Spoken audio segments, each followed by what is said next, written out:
Bonjour à tous, Virginie Bossu, psychologue spécialisée en psychologie de l'éducation et en thérapie cognitive, comportementale et émotionnelle. Voilà, c'est sur cette magnifique plage de Sainte-Maxime que j'ai choisi aujourd'hui de vous parler de créativité. La créativité est une valeur extrêmement importante à mes yeux. C'est une valeur essentielle pour moi et j'ai pris conscience que dès que je m'en éloignais, les choses commençaient à aller mal pour moi sur le plan du moral. La créativité est une valeur pour beaucoup de personnes, mais c'est aussi une aptitude qui est essentielle à bien des soucis. La créativité, évidemment, on l'entend d'un point de vue artistique sur la capacité à pouvoir projeter sur son imagination sur un domaine particulier, mais on peut avoir aussi la créativité qui s'opère dans la résolution de problèmes. Et je pense que cette créativité-là est absolument essentielle.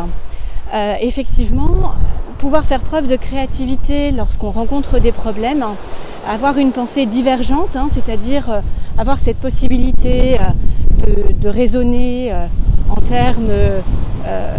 en termes variés, de pouvoir émettre un maximum de solutions possibles, de la plus absurde à la plus efficace.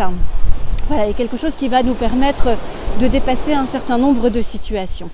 Donc effectivement, aujourd'hui, j'insiste sur le fait que développer sa créativité, c'est quelque chose d'absolument essentiel. Comment développer sa créativité ? Alors d'abord, la créativité, c'est peut-être un don, effectivement, mais je pense que chaque enfant en est doté dès le départ. Les enfants sont très très forts en dessin, les enfants ils peuvent dessiner comme ça pendant des heures. Si on ne leur casse pas dans leur imagination, si on ne casse pas leur imagination, a priori ils vont être capables de pouvoir développer ce talent en fait. Voilà, donc je pense que tout le monde au départ a ce talent, mais il est vrai qu'en grandissant, beaucoup d'enfants perdent ce talent en fait.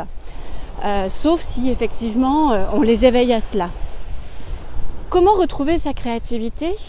Je pense qu'il faut déjà pouvoir s'autoriser en fait, s'autoriser à sortir du cadre. Et sortir du cadre, c'est pour moi quelque chose d'extrêmement important. De pouvoir, je vous disais tout à l'heure, avoir une pensée divergente et ne pas penser comme la plupart des gens en fait. Donc je pense que ça c'est vraiment quelque chose d'important. La créativité, c'est aussi quelque chose qui se cultive par des lectures, des peintures, des récits. Voilà, tout ça c'est vraiment quelque chose qui va pouvoir se nourrir d'un quotidien, de voyages, de rencontres.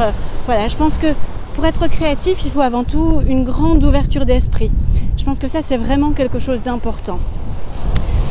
Autre chose importante pour la créativité, c'est qu'il faut sortir le nez du guidon.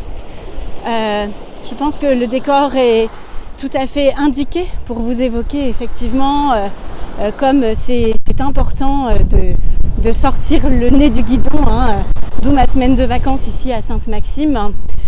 Voilà, c'est vrai que nos plus belles idées en général sont celles qui émergent de toute... je vais me faire lécher par les vagues, mais voilà, sont celles qui émergent de moments de pause, de moments où on va libérer le cerveau et lui permettre de voguer comme ça par lui-même. La créativité, c'est quelque chose qui se travaille aussi en essayant de faire taire sa petite voix intérieure.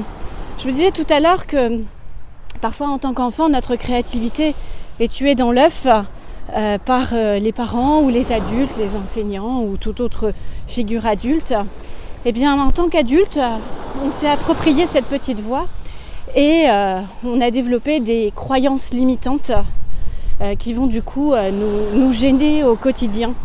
Et donc, pour prendre conscience de cette petite voix, ces croyances limitantes, il existe un exercice qui est très intéressant, que l'on appelle les pages d'écriture.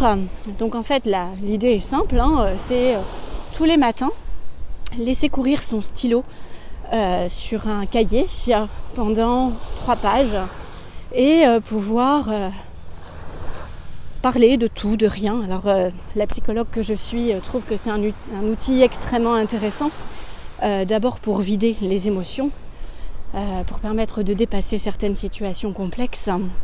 J'en ai moi-même fait l'expérience il y a quelque temps de cela. C'est vraiment très très utile.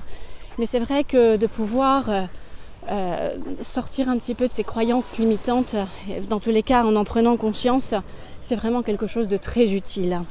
Voilà, et très important également de pouvoir se donner des rendez-vous avec soi-même, pouvoir être seul à certains moments et faire les choses qu'on aime.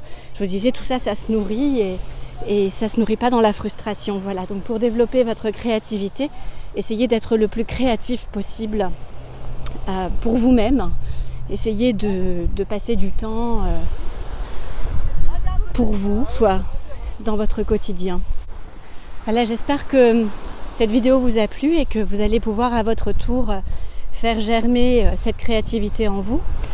Moi personnellement, cette créativité, elle s'opère dans des idées foisonnantes pour la clinique de l'écolier notamment et pour mon métier de psychologue. Mais j'ai toujours aimé les loisirs créatifs. Voilà, c'est quelque chose qui m'intéresse beaucoup. L'écriture me plaît aussi beaucoup. Voilà, j'ai pas mal de projets pour ma profession de ce côté-là en fait. Voilà, alors je ne sais pas quels sont vos nouveaux projets à vous. Voilà, n'hésitez pas à les laisser en commentaire, mais cultiver cette créativité, c'est hyper important. Voilà, à très bientôt. En complément de cette vidéo, vous êtes libre de recevoir le bonus gratuit sur l'un de nos blogs, donc lacliniquedelécolier.fr pour les enfants qui présentent des difficultés d'apprentissage ou d'adaptation scolaire. Gérer le stress et l'anxiété.fr pour gérer le stress et l'anxiété, bien entendu. Et le tourbillon de la vie.fr. Alors ça, c'est spécifiquement pour les femmes. Voilà. La femme que je suis a voulu s'adresser aux autres femmes pour justement prendre soin de nous. Voilà. À très bientôt. Bonne journée.